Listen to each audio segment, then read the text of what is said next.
அன்பார்ந்த மாணவர்களே, அங்காடியியல் மேலாண்மை என்ற பாடப்பகுதியில் அங்காடி இடுகை கலவை என்ற தலைப்பை பற்றி பார்க்க போகின்றோம்.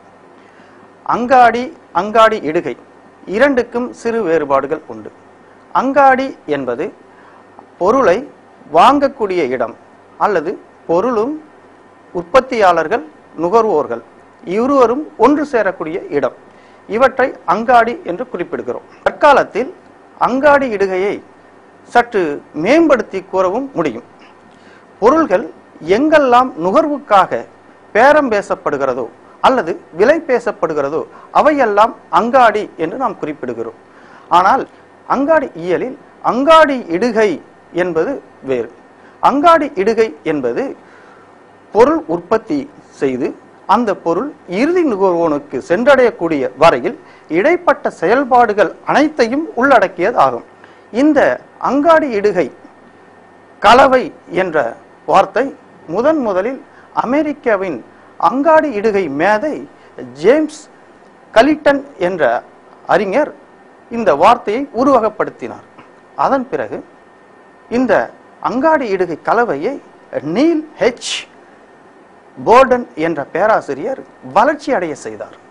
அதன் பின்னால் வந்த பேராசிரியர் அங்காடி இடுகை பேராசிரியர் ஜெரோம் மெர்கத்தி என்ற ஆசிரியர் இதை மீண்டும் வளர்ச்சி அடையும் செய்ய வேண்டும் என்ற நோக்கோடு ஆங்கில எழுத்தில் உள்ள பி என்ற எழுத்தை பயன்படுத்தி 4 வார்த்தைகளை உள்ளடக்கி 4 கூறுகளாக இந்த அங்காடி இடுகை கலவையை உருவகப்படுத்தினார்.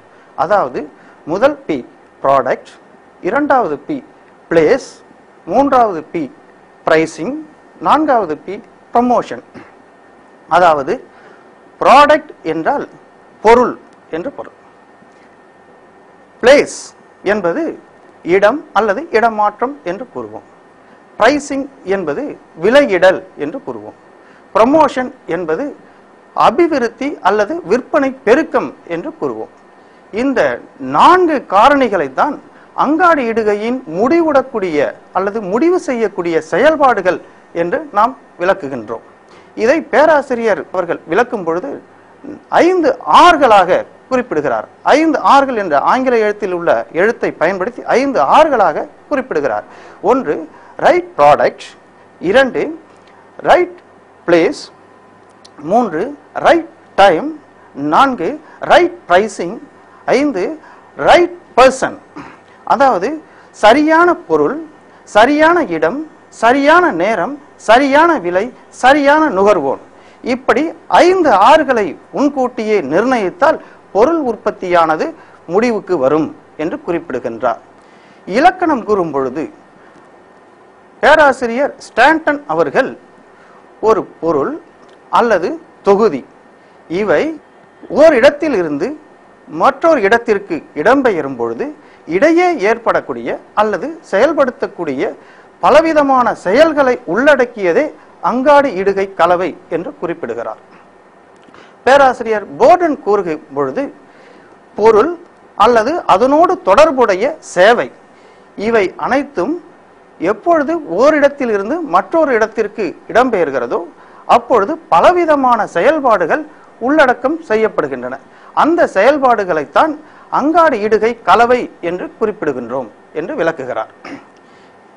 இதில் முக்கியமாக இருக்கக்கூடிய 4 கூறுகளையும் ஒன்றன் பின் ஒன்றாக நாம் பார்க்க இருக்கின்றோம். முதலில் இருக்கக்கூடியது பொருள். பொருள் என்றால் என்ன? நாம் அறிவது போல், நமக்கு தெரிந்திருப்பது போல் பொருள் என்பது பார்த்து, தொட்டு, எடுத்து, நுகர்ந்து பார்ப்பது மட்டும் பொருள் அல்ல. அறிவால், மனத்தால், உள்ளத்தால் அறிவதும் பொருளே எனப்படும் என்று கூறுகின்றார்கள். அதாவது பேராசிரியர் ஸ்டாண்டன் அவர்கள் கூறும் பொழுது புற அக விளைவுகளை அல்லது புற அக பண்புகளை அல்லது புற அக பயன்பாட்டுகளை தரக்கூடிய அனைத்துமே பொருள் என்று நாம் கருத வேண்டும் என்று குறிப்பிடுகிறார். புற அக என்று கூறும் பொழுது இதை ஆங்கிலத்தில் ஸ்டாண்டன் அவர்கள் விளக்கமாக சொல்கிறார்.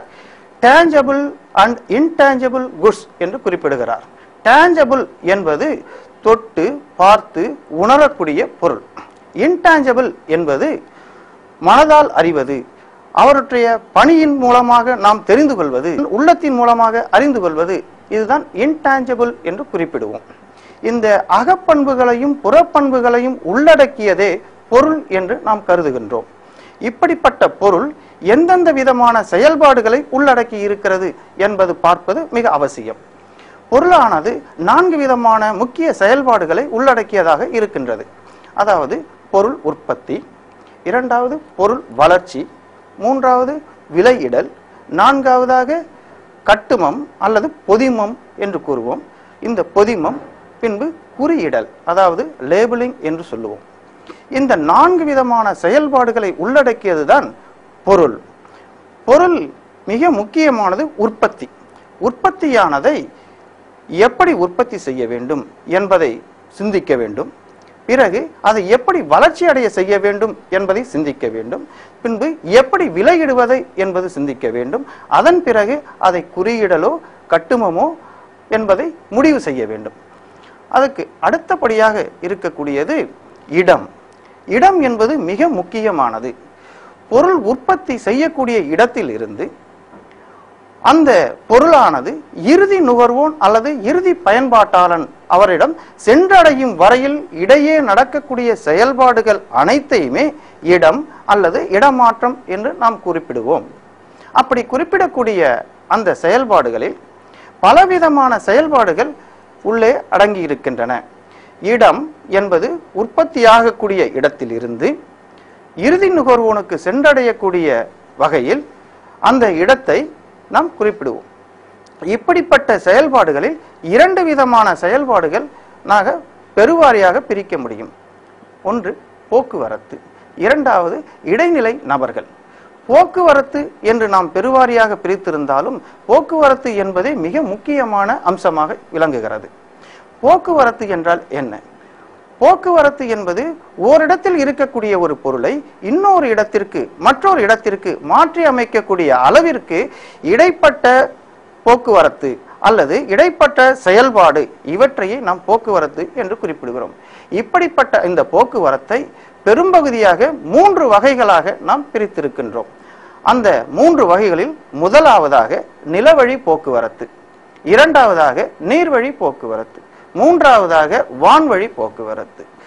நிலவழி, நீர்வழி, வான்வழி என்று எளிமையாக குறிப்பிட்டிருந்தாலும் ஒவ்வொன்றும் பலவித உட்கூறுகளை உள்ளடக்கியதாக அமைந்திருக்கின்றது.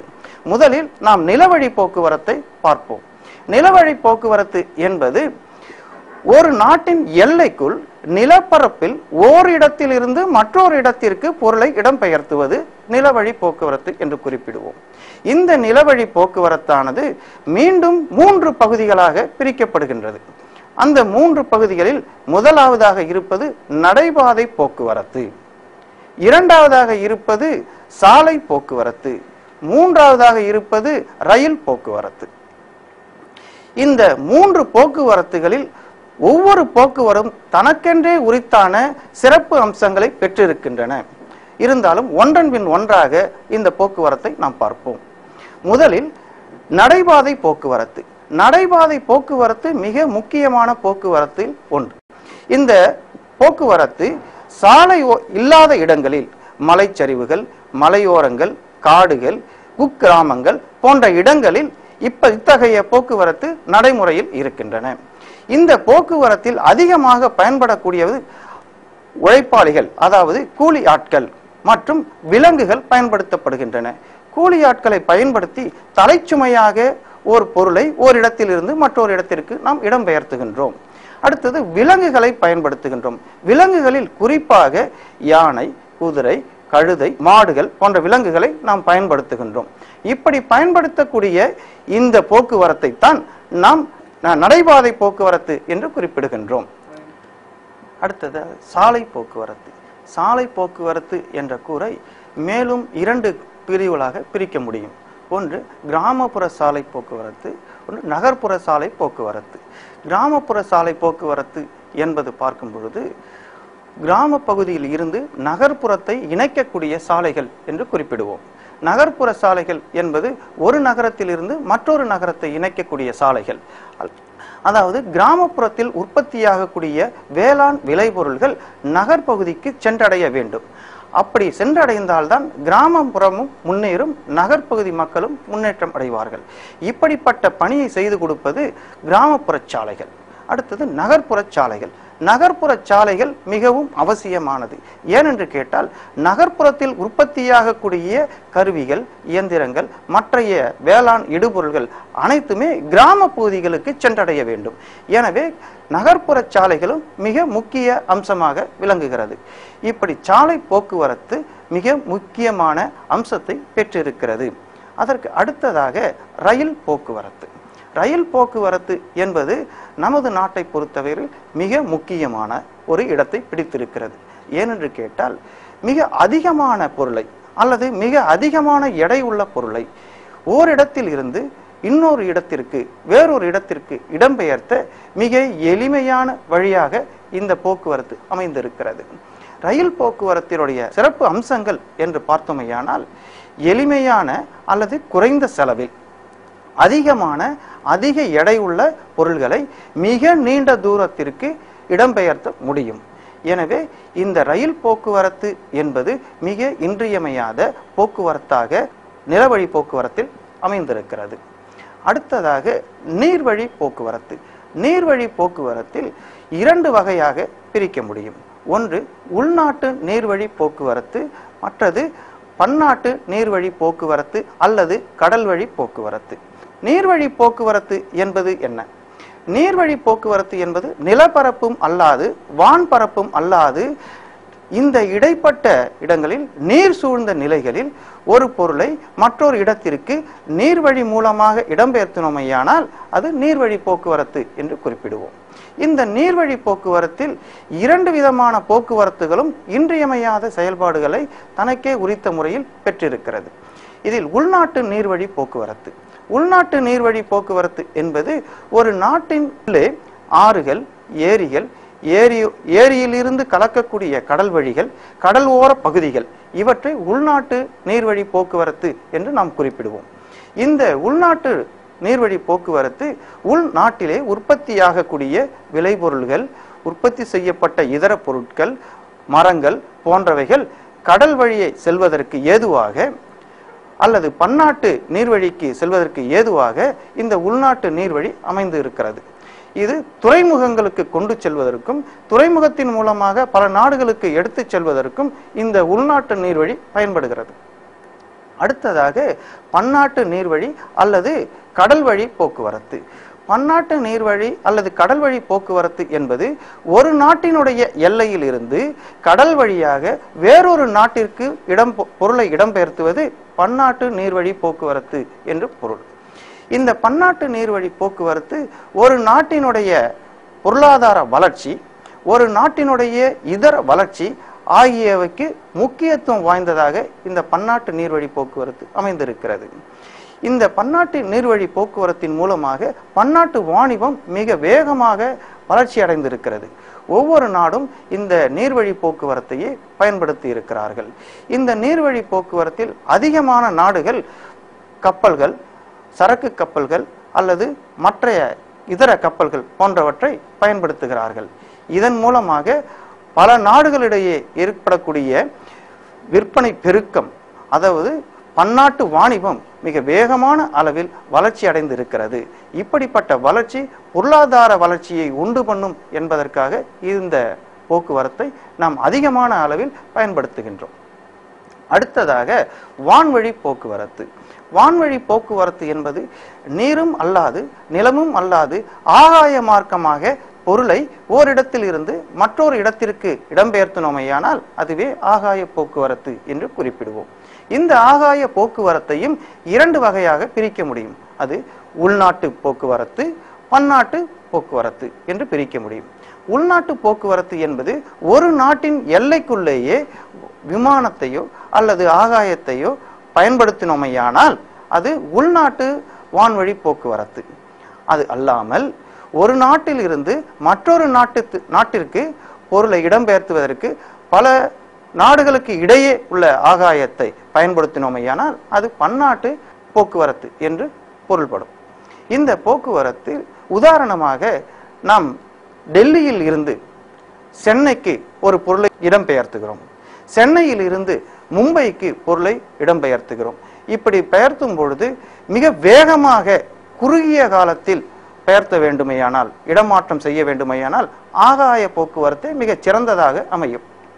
உதாரணத்திற்கு பூக்கள், அழுகக்கூடிய பொருள்கள், காய்கறிகள், பழ வகைகள் போன்றவற்றை இப்படிப்பட்ட போக்குவரத்திற்கு நாம் பயன்படுத்துகின்றோம். அதே போல பன்னாட்டு வாணிபத்திற்கு பயன்படுத்தும் பொழுதும் மிக அதிக மதிப்புடைய பொருட்கள், மிக குறைந்த எடையுள்ள பொருட்கள், மிக குறுகிய காலத்தில் இடம்பெயர்த்த வேண்டிய அவசியமான பொருட்கள் மட்டுமே ஆகாய போக்குவரத்தில் நாம் பயன்படுத்துகிறோம். அப்படிப்பட்ட போக்குவரத்தை தான் பன்னாட்டு போக்குவரத்து என்று குறிப்பிடுகிறோம். அடுத்ததாக இடமாற்றத்தில் மிக முக்கிய அம்சமாக விளங்கக்கூடிய இடைநிலை நபர்கள். இடைநிலை நபர்கள் என்பவர்கள் யார்? இடைநிலை நபர்கள் என்பவர்கள் உற்பத்தியான பொருள்களை இறுதி நுகர்வோனுக்கு இடையே மாற்றித்தரக்கூடிய செயல்பாடுகளை செய்பவனே இடைநிலை நபர்கள் என்று நாம் குறிப்பிடுவோம். இந்த இடைநிலை நபர்கள் இரண்டு வகையாக நாம் பிரிக்கின்றோம். ஒன்று இடைநிலை முகவர்கள், இரண்டாவது இடைநிலை வணிகர்கள். இடைநிலை முகவர்கள் என்பவர்கள் பொருளை உற்பத்தியாளரிடம் இருந்து நுகர்வோனுக்கு மாற்றி கொடுத்து அதற்கு உண்டான தொகையை, கூலியை அல்லது தரகை பெறுபவனே இடைநிலை முகவர்கள் என்று குறிப்பிடுவோம். உதாரணத்திற்கு பல வகையாக இருக்கக்கூடிய இந்த முகவர்களை நாம் பார்க்கலாம். ஒன்று தரகர்கள், இரண்டாவது இடை தரகர்கள் அல்லது தரகு முகவாண்மை, மூன்றாவது ஏற்றுமதி இறக்குமதி முகவர்கள், நான்காவது உற்பத்தியாளர் முகவர்கள், ஐந்தாவது நுகர்வோர் முகவர்கள், ஆறாவது ஏல முகவர்கள். இப்படி பல வகைகளாக நாம் முகவர்களை பிரிக்கின்றோம். இப்படிப்பட்ட முகவர்கள் அவர்களுக்கென்றே சில சிறப்பு அம்சங்கள் உண்டு. வாணிப வர்த்தகத்தில் இடைநிலை நபர்களில் மிக முக்கியமான வேலையை அல்லது பணியை செய்பவர்கள் இவர்கள்தான். இவர்கள் இல்லாது ஒரு பொருள் ஓரிடத்தில் இருந்து மற்றொரு இடத்திற்கு இடம்பெயர்த்த முடியாது என்ற சூழ்நிலையும் உண்டு. அதே நேரத்தில் சில குறைபாடுகளும் அவர்களிடத்தே உள்ளன. இடைநிலை நபர்கள் மற்றவர்களை ஏமாற்றக்கூடிய சூழ்நிலையும் இந்த இடங்களில் அமைந்திருக்கின்றன. இருந்தாலும் இடைநிலை நபர்கள் இல்லாமல் இந்த பணி முற்றிலுமாக செயல்படுத்த முடியாது. எனவே பொருளை பார்க்கவோ அல்லது பொருளினுடைய தன்மையை அறியவோ முடியாத சூழ்நிலையும் இவர்களிடம் உண்டு. அடுத்ததாக இடைநிலை வணிகர்கள். இடைநிலை வணிகர்கள் என்பவர்கள் யார்? உற்பத்தியாளரிடம் இருந்து பொருளை பெற்று, விலைக்கு பெற்று அதை இறுதி நுகர்வோன் அல்லது இறுதி பயன்பாட்டாளன் அவர்களிடம் மீண்டும் விற்பனை செய்பவனே இடைநிலை வணிகர்கள். இந்த இடைநிலை வணிகர்களை இரண்டு விதமாக நாம் பிரிக்கின்றோம். ஒன்று மொத்த வணிகர்கள், இரண்டாவது சில்லறை வணிகர்கள். மொத்த வணிகர்கள் என்பவர்கள் யார்? பொருள் உற்பத்தியாளரிடம் இருந்து பொருளை மொத்தமாக பெற்று மீண்டும் மொத்த விலைக்கு வேறு ஒருவரிடம் பொருளை மாற்றித் தருவது இவர்களுடைய பணி. இவர்கள் மாற்றித்தரக்கூடியவர்கள் இறுதிநிலை நுகர்வோனாக இருக்கலாம், அல்லது சில்லறை வியாபாரியாக இருக்கலாம், அல்லது வேறு நபர்களாகவும் இருக்கலாம், மீண்டும் பயன்பாட்டுக்கு செய்யக்கூடிய உற்பத்தியாளனாகவும் இருக்கலாம். இந்த நுகர்வோர்கள் யாராக இருந்தாலும் முதலில் உற்பத்தியாளரிடம் இருந்து ஒரு விலைக்கு அந்த பொருளை பெற்று மொத்தமாக மீண்டும் வேறு ஒரு நபரிடம் பெற்று தருவது இவருடைய பணி. இவருக்கென்றே சில பொறுப்புகளும் உண்டு. இவர்கள் பொருளை இடம்பெயர்த்துவது, பொருளின் தரத்தை பார்ப்பது, தரம் பிரிப்பது, தரத்திற்கு ஏற்ப மீண்டும் விலை நிர்ணயிப்பது போன்ற பணிகள் எல்லாம் இவர்களிடம் உண்டு. இந்த விலை நிர்ணயம், தரம் பிரித்தல், முத்திரையிடுதல், லேபிளிங் என்று சொல்லக்கூடிய முத்திரையிடுதல் மற்றும் பொதிமம் அல்லது கட்டுமம் இவற்றை மாற்றி செய்வதற்கு மொத்த விற்பனையாளர்களுக்கு உரிமை உண்டு. இந்த உரிமையை நிலைநாட்டக்கூடியவர்கள் தான் மொத்த விற்பனையாளர்கள். அடுத்ததாக சில்லறை விற்பனையாளர்கள். சில்லறை விற்பனையாளர்கள் என்பவர்கள் இறுதியாக யார் பயன்பாட்டை பெறுகிறார்களோ அப்படிப்பட்ட பயன்பாட்டை பெறக்கூடிய நுகர்வோருக்கு வழங்குவன் தான் சில்லறை விற்பனையாளன் அல்லது சில்லறை வணிகர்கள். இப்படி இடைநிலை நபர்களில் மொத்த விற்பனையாளர், சில்லறை விற்பனையாளர் என்று இரண்டு வகையாக நாம் பிரித்திருக்கின்றோம். அடுத்தபடியாக விலையிடல் என்ற தலைப்பிற்கு போவோம். விலையிடல் என்பது மிக முக்கியமான ஒரு அம்சம். விலையிடல் என்பது என்ன அல்லது விலை என்றால் என்ன? விலை என்பது ஒரு பொருள் அல்லது அந்த பொருளினுடைய பணி ஆகியவற்றிற்கு மாற்று மதிப்பாக வழங்கக்கூடிய பணத்தின் மதிப்பே விலை என்று பொருள். ஸ்டாண்டன் அவர்கள் விளக்கும் பொழுது பொருள் அந்த பொருளினுடைய தொகுதி அல்லது திரள் அல்லது இவற்றோடு தொடர்புடைய சேவை இவற்றை மாற்றித் தருவதற்காக எவ்வளவு பணம் தருகிறோமோ அதுவே விலை என்று குறிப்பிடுகின்றார். ஆக ஒரு பொருள் அதனுடைய பணி என்று குறிப்பிடும் பொழுது புறப்பொருள் அகப்பொருள் இரண்டும் உள்ளடக்கிய ஒரு இலக்கணமாக பேராசிரியர் ஸ்டாண்டன் அவர்கள் விளக்குகிறார். இதையே தான் டேஞ்சபிள் அண்ட் இன்டேஞ்சபிள் என்று குறிப்பிடுகின்றோம். இப்படிப்பட்ட பொருளுக்கு மாற்றி அமைக்கக்கூடிய மாற்று மதிப்பே விலை என்று குறிப்பிடுகிறோம். இந்த விலை நிர்ணயிப்பதில் பலவிதமான உட்கூறுகள் அமைந்திருக்கின்றன. ஒரு பொருளின் விலை நிர்ணயிப்பது மிக மிக அவசியம். அப்படி நிர்ணயிக்கக்கூடிய அந்த பொருள் அதனுடைய தன்மை, அதனுடைய சிறப்பம்சம், அதனுடைய வடிவம், அதனுடைய முக்கியத்துவம், அதனுடைய செயல்பாடுகள் இவற்றையுடைய முக்கியத்துவத்தை எல்லாவற்றையும் சேர்த்து அந்த பொருளினுடைய ஆக்கத்திறன் அல்லது அந்த பொருளின் உற்பத்தி திறன், அதன் பிறகு அதனுடைய தேவை, இந்த காரணிகளை எல்லாம் ஆராய்ந்து அதன் பிறகே விலையிட முடியும். உதாரணத்திற்கு வீட்டு உபயோக பொருளாக இருக்கக்கூடிய ஒரு பொருளை எடுத்துக்கொள்வோம். டிவி என்று எடுத்துக்கொண்டோமையானால் அது பலவிதமான நிகழ்ச்சிகளை நாம் எளிதாக கண்டு கழிக்க முடியும். எங்கோ நடக்கக்கூடிய ஒரு நிகழ்ச்சியை நம் இல்லத்தில் இருந்தே பார்க்க முடியும். அப்படி பார்க்கக்கூடிய அந்த பொருள் மிக முக்கியமான உன்னதமான ஒரு செயல்பாட்டை தருகிறது, ஒரு பயன்பாட்டை தருகிறது, ஒரு மன நிறைவை தருகிறது. அந்த மன நிறைவுக்கு தரக்கூடியதான் விலை என்று குறிப்பிடுவோம். இப்படிப்பட்ட பொருள்களை புறப்பொருள்கள் என்று குறிப்பிடுவோம். அகப்பொருள்கள் என்பது என்ன? அகப்பொருள்கள் என்பது பணி, ஒருவர் மற்றொருவருக்காக செய்யக்கூடிய பணி. உதாரணத்திற்கு எடுத்துக்கொள்வோமேயானால் மருத்துவர் ஒரு நபருக்கு வைத்தியம் செய்கிறார் என்றால் அது அவர் செய்யக்கூடிய பணி. ஒரு ஆசிரியர் ஒரு மாணவருக்கு போதிக்கிறார் என்றால் அது அவர் செய்யக்கூடிய பணி. ஒரு வழக்கறிஞர் அவர் இன்னொரு நபருக்காக வாதாடுகிறார் என்றால் அது அவர் செய்யக்கூடிய பணி. இந்த பணிகள் எல்லாம் நாம் மனதாலோ உள்ளத்தாலோ அறிவாலோ உணர்ந்து கொள்ளக்கூடிய வகையில் அமைந்திருக்கும். அப்படிப்பட்ட பொருளையும் நாம் அகப்பொருள்கள் என்று குறிப்பிடுவோம். எனவே பேராசிரியர் ஸ்டாண்டன் குறிப்பிடுவது போல புற அக பொருட்கள் அல்லது பயன்பாடுகளை கொண்டது அனைத்துமே பொருட்கள் என்று நாம் குறிப்பிடுகின்றோம். அப்படிப்பட்ட பொருள்களுக்கு விலை நிர்ணயம் செய்யும் பொழுது பலவிதமான வகைகள் உள்ளடக்கின்றன. உதாரணத்திற்கு ஒரு பொருளின் விலை நிர்ணயிக்கும் பொழுது அந்த பொருளினுடைய உற்பத்தியின் அளவு எவ்வளவு, அதனுடைய தேவை எவ்வளவு, மக்களுடைய பயன்பாடு எப்படி இருக்கிறது, அந்த பொருளினுடைய பயன்பாடு முக்கியமானதா அல்லது அவசியமானதா அல்லது இன்றியமையாததா என்பதை கவனிக்க வேண்டும். அப்படி கவனித்து அதற்கு ஏற்ப அந்த பொருளின் விலையை நிர்ணயிக்க வேண்டும். அப்படி நிர்ணயிக்கக்கூடிய விலை வகைகள் பலவிதமான வகைகளில் இருக்கின்றன. இது நிறைவு போட்டி, நிறைகுறை போட்டி, தன்னிறைவு போட்டி என்று பலவிதமான போட்டிகள் மூலமாக இந்த விலை நிர்ணயம் செய்யப்படுகின்றன. அடுத்ததாக விலையிடுதலை இரண்டு வகைகளாக பிரிக்கின்றோம். விலை நிர்ணயிக்கும் காரணிகள். விலை நிர்ணயிக்கும் காரணிகள் இரண்டு வகையாக நாம் பிரிக்க முடியும். ஒன்று விலையிடக்கூடிய வகைகள், விலையின் வகைகள் என்று குறிப்பிடுவோம். இரண்டாவது அரசின் கொள்கை. அரசினுடைய கொள்கைக்கு ஏற்ப விலை நிர்ணயிக்க வேண்டும். அதற்கு அடுத்ததாக நாம் விற்பனை பெருக்கம், ப்ரமோஷன் என்று குறிப்பிடுவோம். இந்த விற்பனை பெருக்கத்தினுடைய நோக்கம் என்பது என்ன?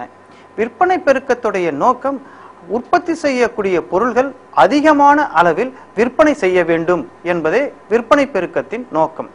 இந்த நோக்கம் மீண்டும் ஒரு உள்நோக்கத்தை உள்ளடக்கியது.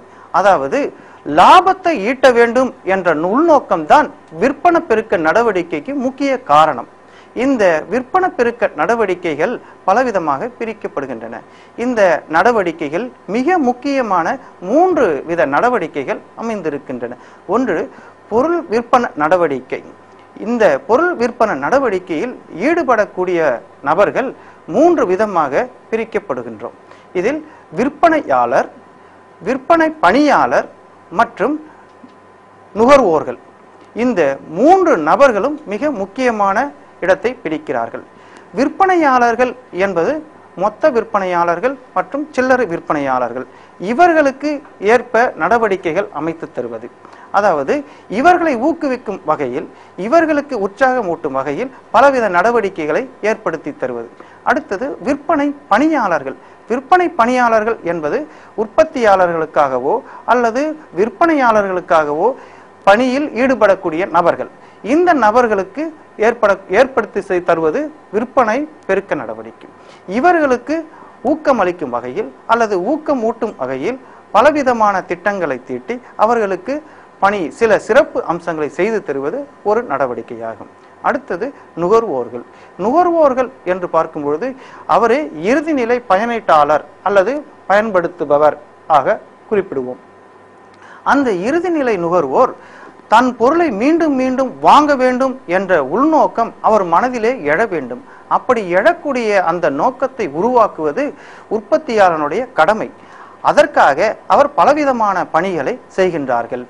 உதாரணத்திற்கு இலவசம் வழங்குதல், மாதிரிகள் வழங்குதல், போட்டிகள் நடத்துதல் போன்றவை நுகர்வோரை தூண்டும் வகையில் அமைந்திருக்கக்கூடியதாகும். இப்படி விற்பனை நடவடிக்கைகள் பலவிதமாக பிரிக்கப்பட்டிருந்த பொழுதிலும் அதில் சிறப்பு அம்சமாக இருக்கக்கூடியது ஊக்க நடவடிக்கை அல்லது செயல் ஊக்கம் என்று குறிப்பிடுவோம். இந்த பொருள் உற்பத்தியில் பலவிதமான செயல்பாடுகள் நாம் பார்த்திருக்கிறோம். இருப்பினும் மீண்டும் ஒரு முறை இதை தொகுத்து கூறினோமையானால் உங்களுக்கு புரிவது எளிமையாக்கப்பட்டிரும். எனவே மீண்டும் ஒரு தொகுப்புரை என்ற முறையில் மீண்டும் இதை பார்ப்போம். அங்காடி இடுகை கலவை. அங்காடி இடுகை கலவை என்பது பலவித செயல்பாடுகளை உள்ளடக்கியது. அந்த செயல்பாடுகளில் 4 வித கருவிகள் அல்லது காரணிகள் அல்லது முடிவுட காரணிகள் அமைந்திருக்கின்றன. ஒன்று பொருள், 2வது இடம், 3வது விலை இடுதல், 4வது விற்பனை பெருக்கம். இந்த 4 காரணிகளும் மிக முக்கியமான காரணிகளாக அங்காடி இடுகை கலவையில் அமைந்திருக்கிறது. அங்காடி இடுகை கலவை என்பது மிக முக்கியமான செயல்பாடுகளை உள்ளடக்கிய உற்பத்தியாளர் நுகர்வோர் மத்தியில் செயல்படக்கூடிய கருவிகளாக காரணிகளாக அமைந்திருக்கிறது. எனவே அங்காடி இடுகை கலவை என்பது உற்பத்தியாளரிடம் இருந்து இறுதி நுகர்வோர் வரையில் சென்றடையக்கூடிய பலவிதமான செயல்பாடுகளை உள்ளடக்கிய ஒரு செயல் விளக்க நடவடிக்கையே அங்காடி இடுகை கலவை என்று நாம் குறிப்பிடுவோம்.